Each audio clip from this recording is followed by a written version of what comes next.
Anxiety is a superstructure that survives on a certain foundation. Now, so let's say the cause of the anxiety is that you don't have what it takes to fulfill your mortgage.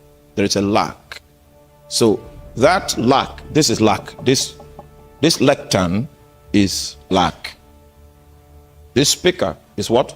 Anxiety. Is that clear? Okay.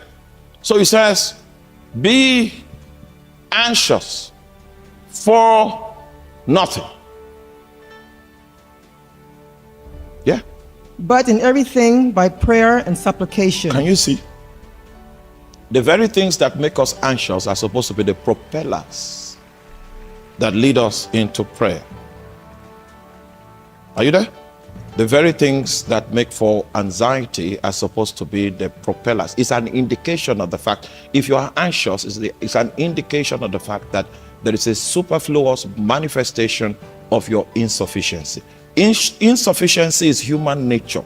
God created man insufficient so that man will understand that his assignment is to seek help from the Holy Ghost. I told you that God's concept of man is humanity plus Holy Ghost, because all of the insufficiencies that God built into your humanity that is supposed to make you seek God, look for spiritual support, all of that is made available in the person of the Holy Ghost. So if you understand this, you will embrace the Holy Spirit intimately and you will walk with him closely. So he said, be anxious for nothing, but in everything, yeah? With thanksgiving. No, start again. Be anxious for nothing. Okay. But in everything by prayer and supplication. With thanksgiving. With thanksgiving.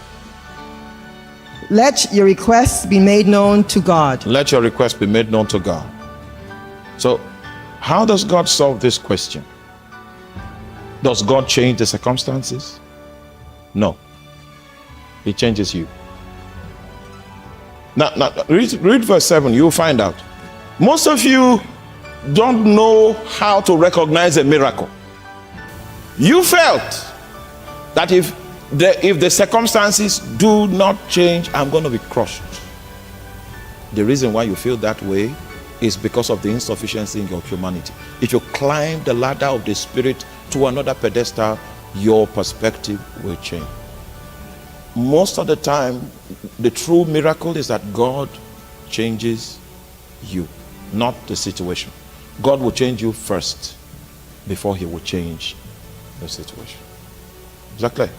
Now, verse 7. Verse 7 goes, and the peace of God, which surpasses all understanding. Can you see that to combat the anxiety, what God does is that he releases the peace of his own peace that goes beyond human comprehension. He uses that peace as a barricade for your heart and your mind that were open to the infestation of anxiety. Now, watch me. This is the need. Mortgage. This is the anxiety. If you stay long here, you will now have what is called high blood pressure. And when you have high blood pressure, it will not be because of this. It will be because of this. Are you there?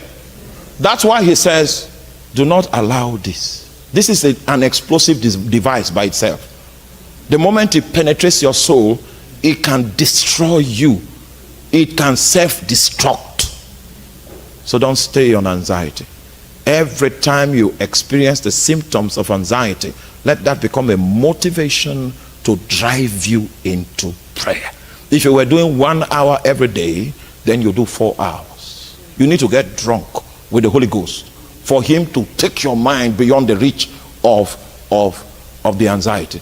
And you need to keep pressing like that. And then the Bible says when God responds, the peace of God that passes what? All understanding will become the garrison, the barricade for your heart and mind.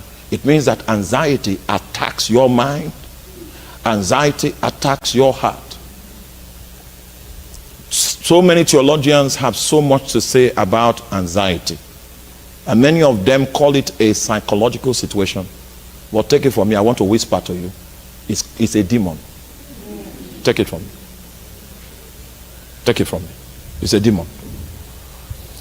This demon is so intelligent that it can use your mind, it can bend your mind. And the purpose of anxiety is to bring you to a point of total surrender to the will of Satan without a fight. That's not your portion in the name of Jesus. Amen. So Jesus says, anxiety, don't stay there. The same things, once you begin to notice the symptoms of anxiety, that should become a propeller that leads you to prayer.